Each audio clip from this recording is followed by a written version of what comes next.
si no hablamos de la suficiencia de las Escrituras. No solamente es predicar, sino practicar.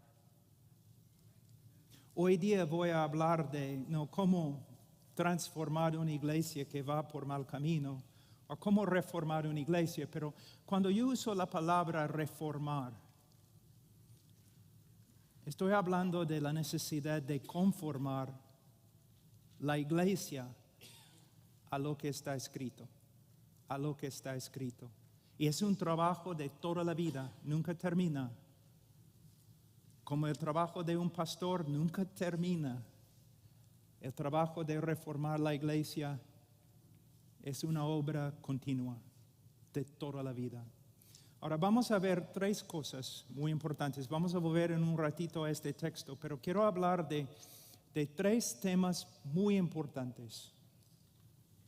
Primeramente, cuando hablamos de reformar la iglesia, tenemos que examinar nuestra motivación como ministros de la iglesia y como ministros de Cristo. Nuestra motivación.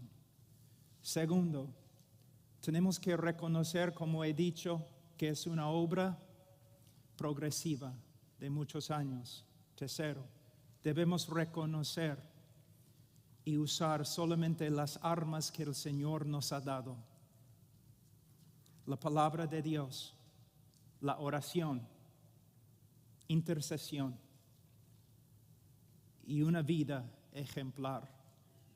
Ancianos, pastores, conformes al carácter de Cristo. Primeramente, examinar nuestros motivos. Jóvenes, para ustedes que van a entrar en el ministerio, esta parte es muy importante. Porque en el día de hoy, entre muchos jóvenes que están aprendiendo a apreciar buena teología, también en el internet, especialmente, yo veo mucha arrogancia, una falta de amor. Y la reformación de una iglesia es una obra principalmente de amor, de amor. Ahora, nuestro motivo principal, nuestra motivación principal debe ser, por supuesto, la gloria de Dios. Habacuc 2:14, que la tierra esté llena del conocimiento de la gloria del Señor como las aguas que cubren el mar. Es para Él. Trabajamos para su gloria. Malaquías 1:11, que desde la salida del sol hasta su puesta, el nombre del Señor sea grande entre las naciones y en todo lugar se ofrezca alabanza a su nombre, pues grande es su nombre. El hombre de Dios, el pastor, debe respirar estos textos continuamente pensando. No tiene descanso, no puede dejar de trabajar. Porque lo que quema en su corazón es un deseo ver la gloria de Dios en la iglesia. También pienso en la declaración de los misioneros moravos, que el Cordero reciba la plena recompensa por sus sufrimientos. Cristo.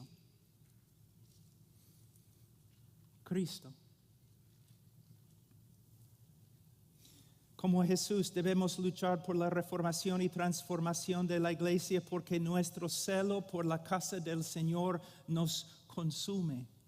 Nuestro celo por la casa del Señor, no por nuestros ministerios. Y hay una diferencia. Hay una gran diferencia.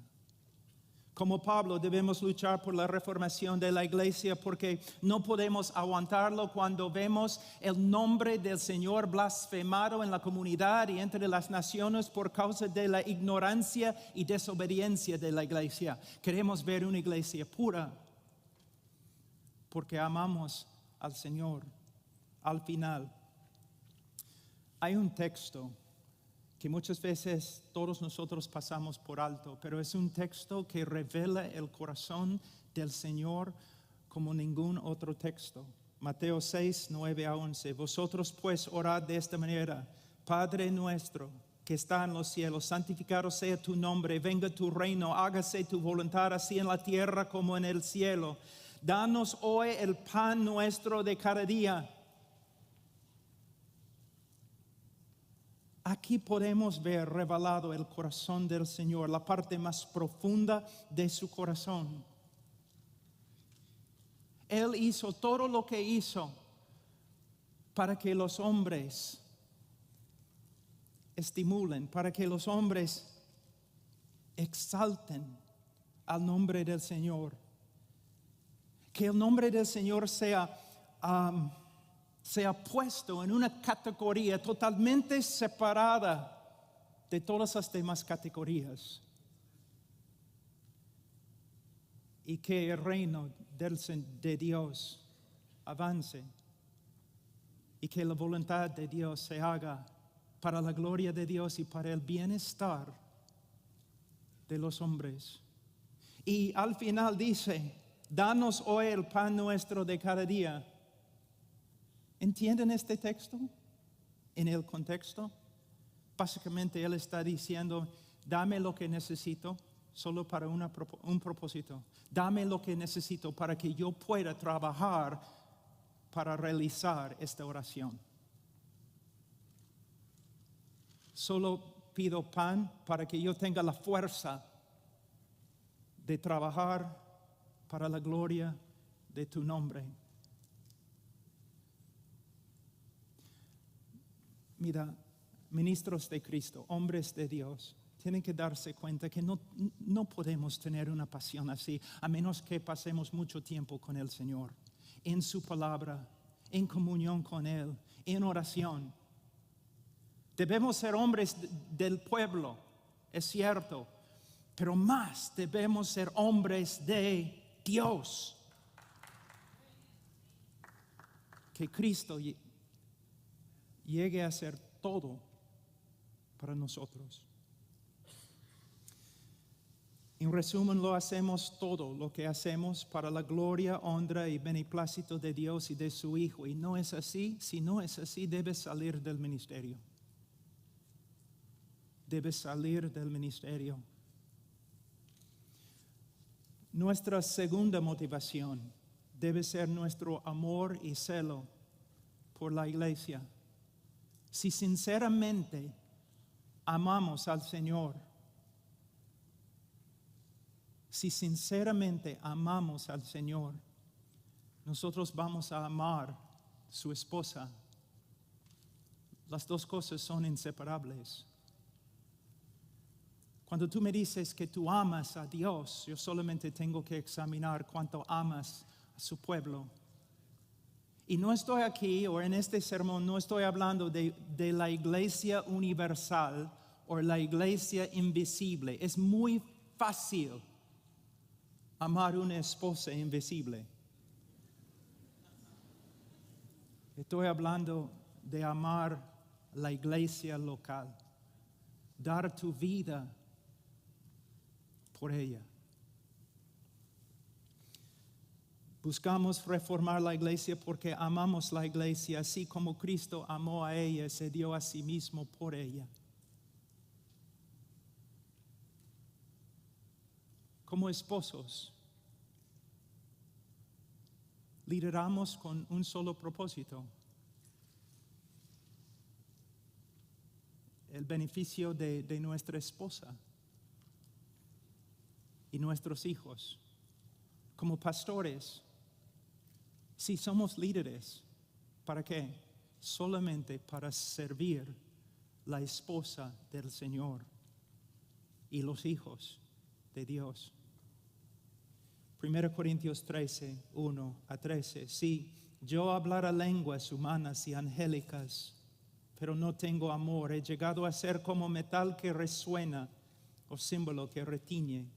Y si tuviera el don de profecía y entendiera todos los misterios y todo conocimiento, y si tuviera toda la fe como para trasladar montañas, pero no tengo amor, nada soy. Y si diera todos mis bienes para dar de comer a los pobres, y si entregara mi cuerpo para ser quemado, pero no tengo amor, de nada me aprovecha. Un hombre que por años me discipuló, siempre me decía: Pablo, en el cristianismo el amor no es una cosa, es todo.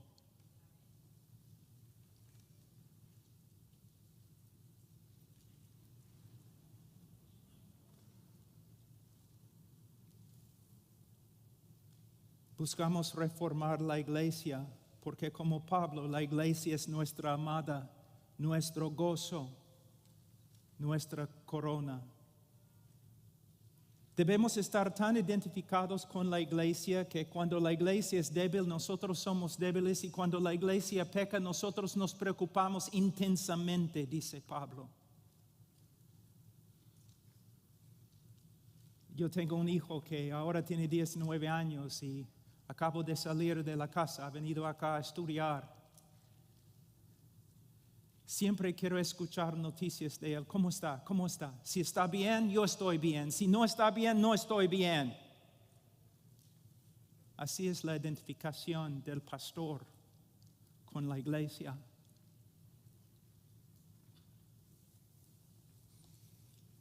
Debemos reformar la iglesia porque, como Nehemías, no podemos soportar ver la iglesia en gran aflicción y oprobio por causa de sus enemigos.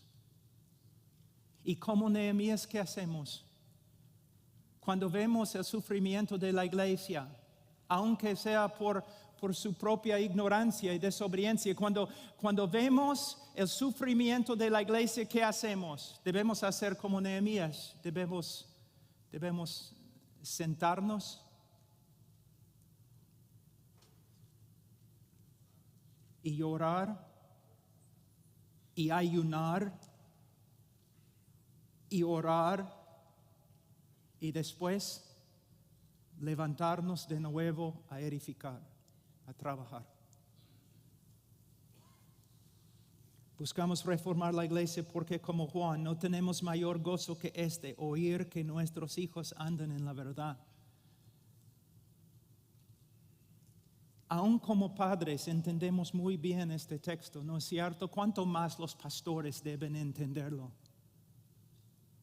Cuando Pablo dijo que la iglesia era su vida, su gozo, su corona, él no estaba hablando en metáforas, era una realidad en su vida. De nuevo, el hombre que antes me discipuló, siempre, después de aprender una nueva verdad, él siempre me dijo: Pablo, has entendido la verdad en papel, ¿no? Pero es una realidad en tu vida. Es una realidad en tu vida. La meta no es ser una conferencista. La meta no es ser un autor de un libro. La meta es ser un pastor fiel. El llamado más grande en el reino de Dios es el pastor fiel. El epicentro de toda la obra de Dios en la tierra es la iglesia local y sus ancianos.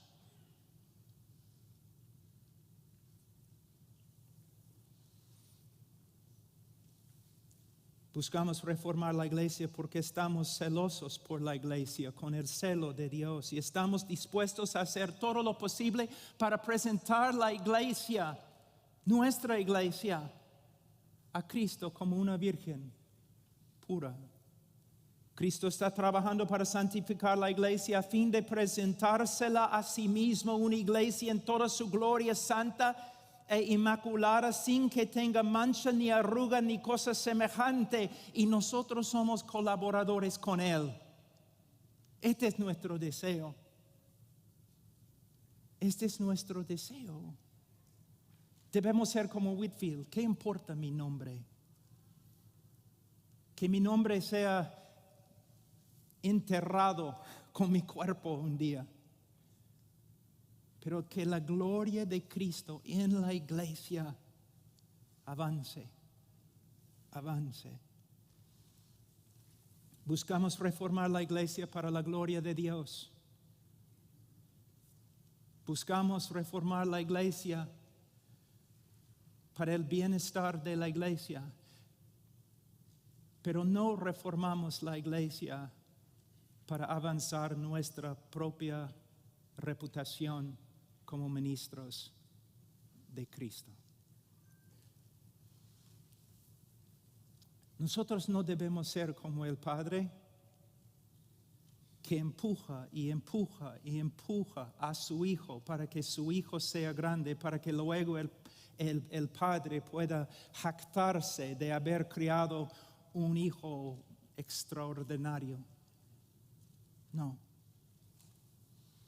No debemos apurarnos en reformar la iglesia simplemente porque tenemos miedo que la inmadurez de la iglesia haga daño a nuestra reputación entre los demás ministros.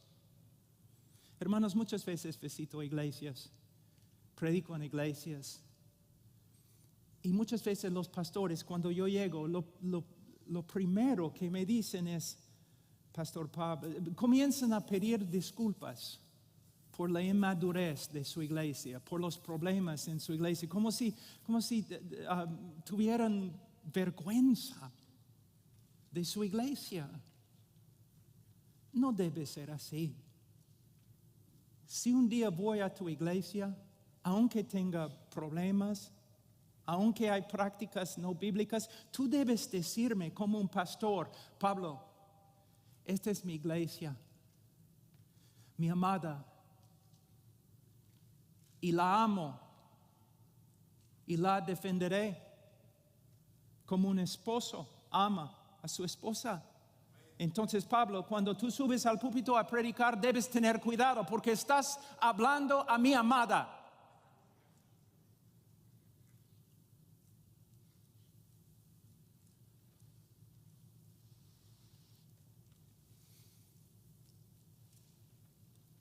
No debemos usar la iglesia para avanzar nuestro ministerio. Puesto que tenemos en el día de hoy el internet, hay tanta oportunidad de llegar a ser famoso.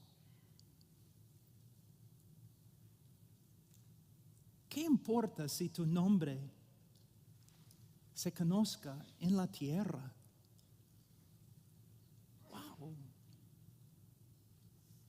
Más bien que tu nombre sea bien conocido en el cielo. Muchas veces yo hablo casi todos los días con misioneros. Y cuando hablo con los misioneros jóvenes, yo siempre les pregunto, ¿qué van a hacer en el campo misionero? Siempre es la misma respuesta. Bueno, voy a plantar una iglesia para que por medio de esta iglesia yo pueda plantar otras iglesias. Y yo siempre digo, no es una buena respuesta. ¿Por qué? Mira, joven, escúchame. Tú plantas una iglesia porque tú amas a los miembros de la iglesia y quieres trabajar para que crezcan en Cristo y sean bendecidos. Tú no plantas a una iglesia para usar esta iglesia para realizar tu visión. Porque lo que va a pasar es lo siguiente. Después de plantar una iglesia vas a tener un montón de hermanos inmaduros y no van a avanzar tu visión de plantar iglesias. Más bien van a ser obstáculos. Y en tiempo tú vas a empezar a menospreciar a los hermanos en la iglesia y vas a negar la razón por la cual plantaste la iglesia y vas a encontrarte peleando contra Dios.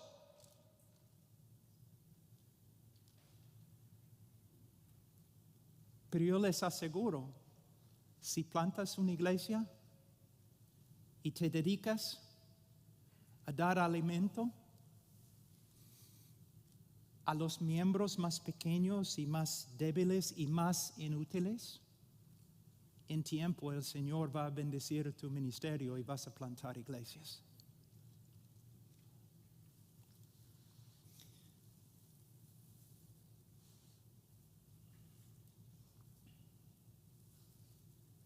A veces escucho a los pastores jactándose. Un ratito. Primeramente debo decir, yo conozco muchos pastores que aman sus iglesias.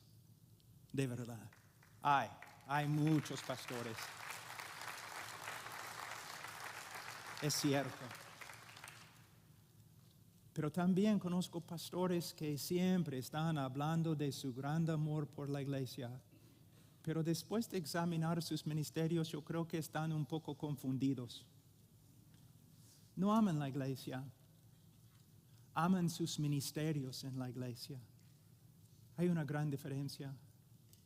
¿Cuánto amas la iglesia universal de Cristo? Bueno, ¿cuánto amas la iglesia local? ¿Y cuánto amas la iglesia local?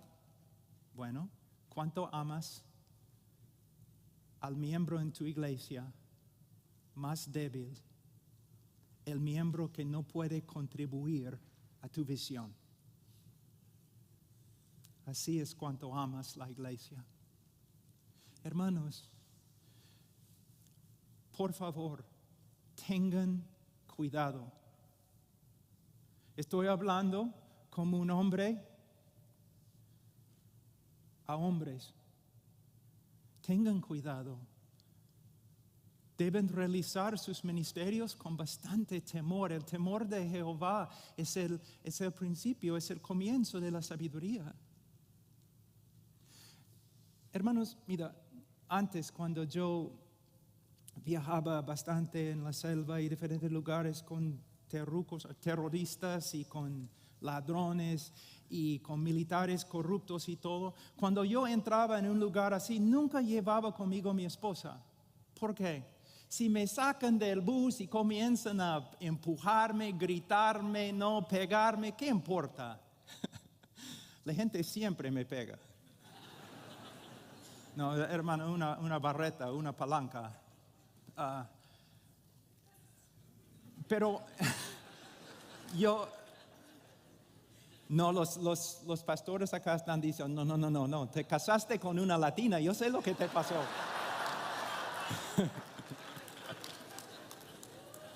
¿Ya ves? Nunca llevaba mi esposa, porque si me maltratan, ¿qué importa? Pero si un hombre toca a mi esposa, ya es otra cosa. Arrancó la guerra.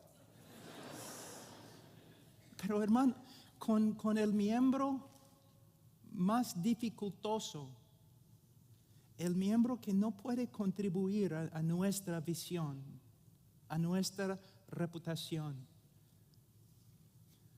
tu amor por este pequeño miembro es la revelación de tu amor por la iglesia de Cristo.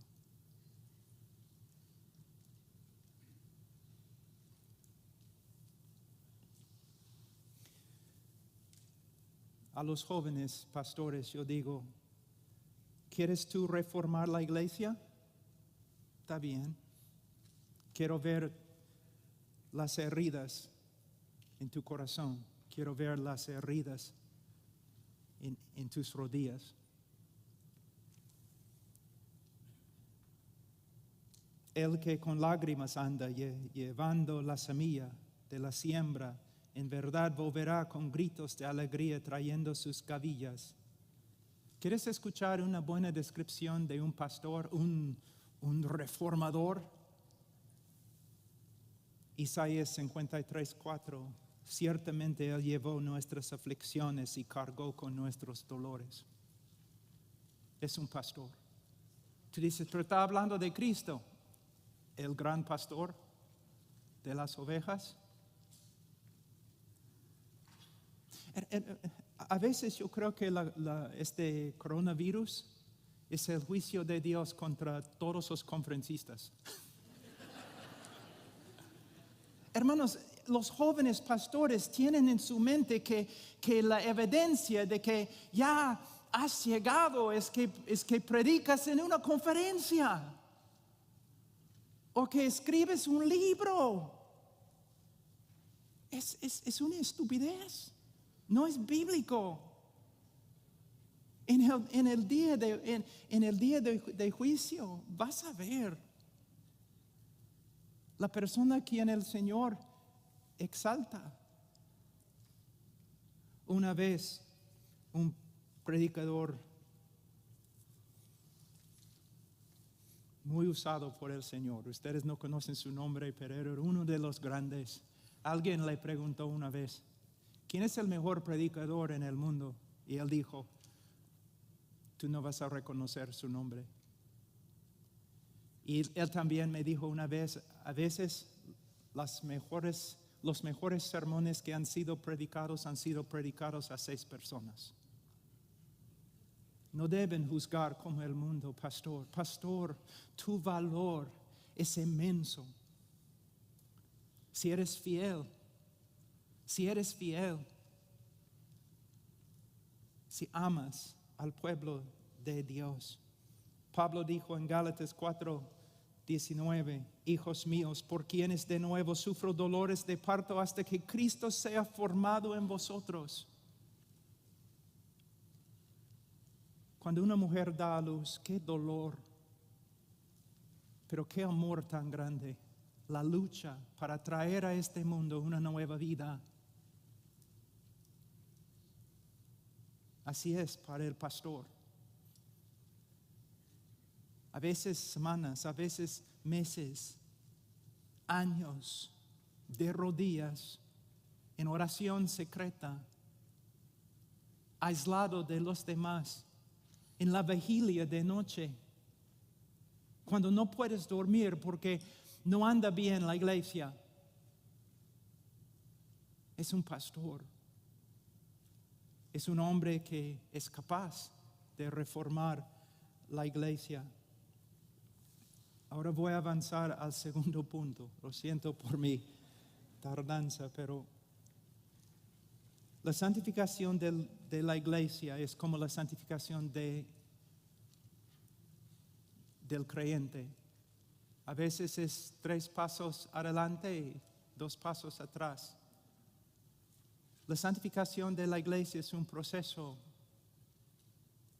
es una obra de muchos años. Y yo no puedo decir que entiendo el plan de Dios para ti como pastor, pero puedo decirte algo que todos han observado. Los pastores que se queden en un solo lugar tienen más fruto.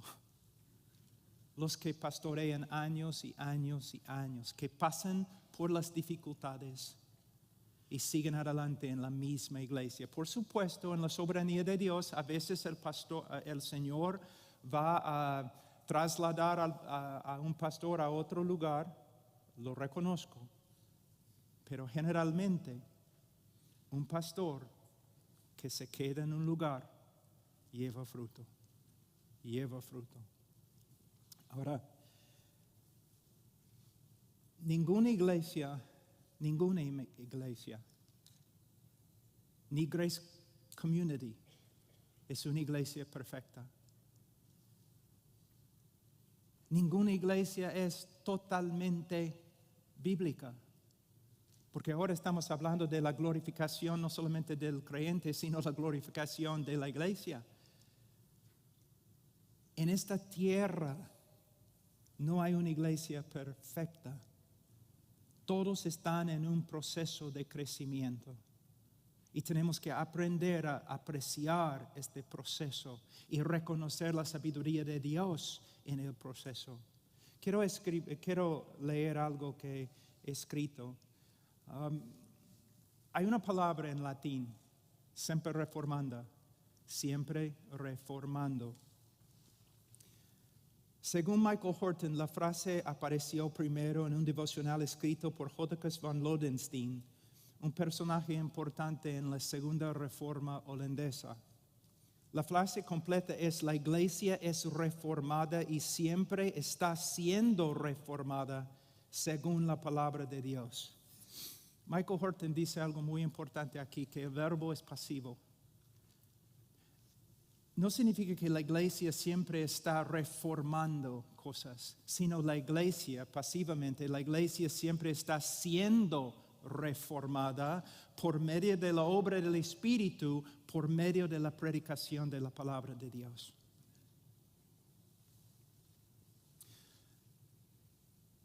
En los últimos 15 años hemos escuchado mucho acerca de la reforma.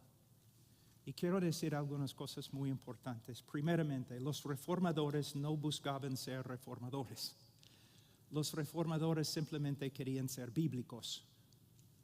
Y debemos aprender a usar este término, bíblico. No queremos conformar la iglesia a la reformación europea, pero sí queremos reformar la iglesia y transformar la iglesia y conformar la iglesia a las Escrituras. Apreciamos las reformas. La parte bíblica de las reformas, por supuesto, y podemos aprender de las reformas. Pero, hermanos, la meta es ser bíblico. En los últimos 15 años hemos visto muchas personas hablando de la doctrina de la reforma. Y de verdad yo pensaba que iba a haber algo de una reforma. Pero ahora casi no se escucha nada acerca de la reforma.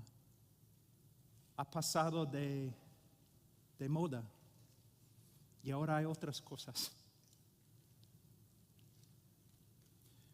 Creo que había algunos errores en los últimos 15 años. Primeramente, la reforma,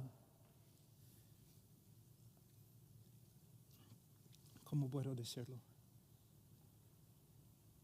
La reforma tiene que ver con más que una sola doctrina, la doctrina de la gracia soberana. Muchas personas en los últimos 15 años han adoptado la doctrina de la gracia soberana. Gloria a Dios. Y luego dice, ahora yo soy reformado porque he adoptado, he aceptado, yo creo en las doctrinas de la gracia soberana. Pero hermanos, la reforma tenía que ver con la doctrina de sola escritura, de conformar cada aspecto de nuestra vida, nuestra doctrina, nuestra iglesia a lo que está escrito. Es por eso yo estaba predicando hace algunos años y yo dije, yo conozco a algunos arminianos que son más reformados que los reformados. Porque ustedes solamente quieren conformarse a una sola doctrina, pero hay otras doctrinas y prácticas. ¿Quieres ser reformado en tu matrimonio, en tu familia, en la administración de disciplina en la iglesia? ¿Quieres ser reformado en la manera en que entrenan ancianos? ¿Ustedes quieren ser reformados en su doctrina de oración, piedad, santidad? No. La doctrina principal de la reforma era la doctrina de sola escritura, y nosotros tenemos la tarea como pastores de conformar nuestra vida a la escritura y conformar la iglesia a la escritura por medio de predicar la escritura. Ahora, quiero hablar de algunas armas muy rápido. 2 Corintios capítulo 10, 4. Pablo dice, porque las armas de nuestra contienda no son carnales, sino poderosas en Dios para la destrucción de fortalezas. Cuando yo estudio todo el Nuevo Testamento y el Antiguo Testamento, ¿qué veo? El Señor ha dado a nosotros, los ministros de Cristo, algunas armas. Más que confiamos en el brazo de la carne, menos veremos el poder de Dios. Nosotros necesitamos rechazar la armadura carnal del rey Saúl y necesitamos buscar las piedras lisas que el Señor nos ha dado para pelear contra cualquier gigante. ¿Y cuáles son estas piedras? La palabra de Dios, la intercesión, y una vida ejemplar. Estas son las armas.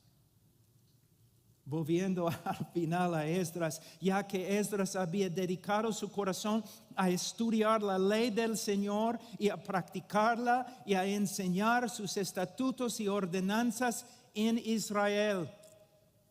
La vida de un pastor es estudiar la palabra de Dios, para vivir la palabra de Dios, para predicar la palabra de Dios.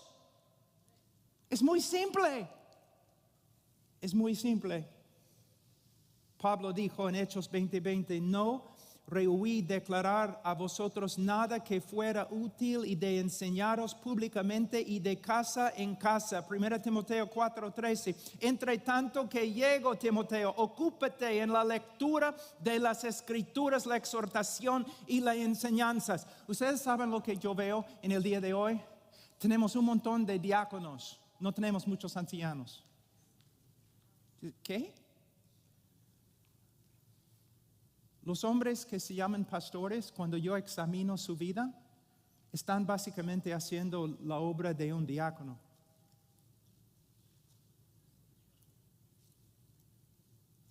Hemos menospreciado demasiado el ministerio de diácono.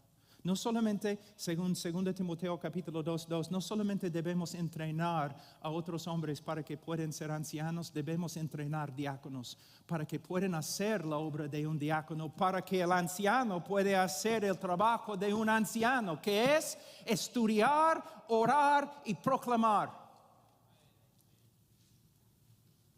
¿Cuánto tiempo, pastor? Cada día. ¿Cuánto tiempo estás a solas con el Señor? Cuando yo era más joven en Perú y recién casado, todos los misioneros peruanos decían algo acerca de mi esposa. Ella es la querubina. ¿Por qué decían querubina? Porque ellos venían a la casa a las 8 en la mañana, a las 9 en la mañana, y decían, quiero ver Pastor Pablo. Y mi esposa como una querubina con una espada. No. ¿Cómo no? Bueno, dos preguntas. ¿Alguien ha muerto? No. ¿Cristo ha regresado? No. Entonces no puedes ver a mi esposo. ¿Por qué? Tiene una reunión. ¿Con quién? El Señor. Las primeras horas con Él. Por supuesto, a veces hay excepciones. Por ejemplo, cuando alguien muere o Cristo regresa. Pero Satanás va a atacar tu estudio, tu tiempo de oración. Hermanos,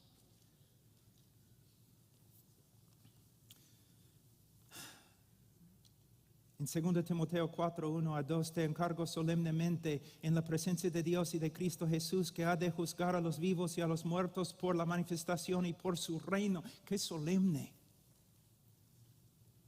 Predica la palabra, insiste a tiempo y fuera de tiempo, redarguye, reprende, exhorta con mucha paciencia e instrucción. Tengo como 3 sermones acá. Pero quiero decir una sola cosa, joven, especialmente escúchame, no vas a reformar la iglesia por medio de solamente predicar en contra de los problemas en la iglesia. De hecho, no va a funcionar. Tú vas a reformar la iglesia, aunque a veces sí, por supuesto, tienes que predicar con respecto a los problemas, pero tu ministerio debe ser la predicación de la palabra de Dios de Génesis a Apocalipsis. Todo el consejo de Dios, predicando versículo por versículo por versículo. La intercesión. Hermanos, yo he escuchado a algunos diciendo, no, nuestra creencia en la soberanía absoluta de Dios no hace daño a nuestra doctrina de oración. Y yo digo, parece que sí. Porque en el día de hoy yo escucho a muchos hablando de la soberanía de Dios y hablando mucho de la predicación, pero no escucho muchos hablando de la intercesión. los apóstoles, Hechos capítulo 6, oración y el ministerio de la palabra. Oración aún primero y el ministerio de la palabra. Todos los grandes movimientos bíblicos en la historia de la iglesia y todos los pastores que de verdad han cambiado al mundo han sido principalmente, ante todo, hombres de oración. Hombres de oración. Hay un texto, es uno de mis favoritos, Isaías 62, 6 y 7. Sobre tus murallas, oh Jerusalén, he puesto centinelas. En todo el día y en toda la noche jamás clamarán. Los que hacéis que el Señor recuerde, no os des descanso, ni le concedáis descanso hasta que la restablezca, hasta que haga de Jerusalén una alabanza en la tierra. Por supuesto está hablando de Jerusalén, pero tiene una aplicación general para todos los siglos, aún para la iglesia. El Señor ha dado muchas promesas con respecto a la iglesia, con respecto al ministerio, con respecto a la santificación, con respecto al poder que necesitamos para llevar a cabo la gran comisión. Nos ha dado muchas promesas, pero nosotros,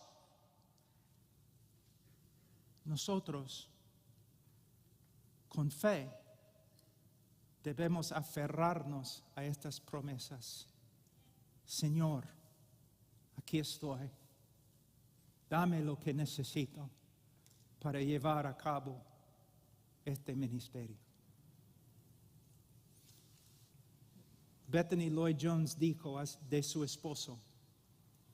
Bethany Lloyd Jones, la esposa de Martin Lloyd Jones, dijo: nadie comprenderá a mi esposo hasta que reconozca que él es ante todo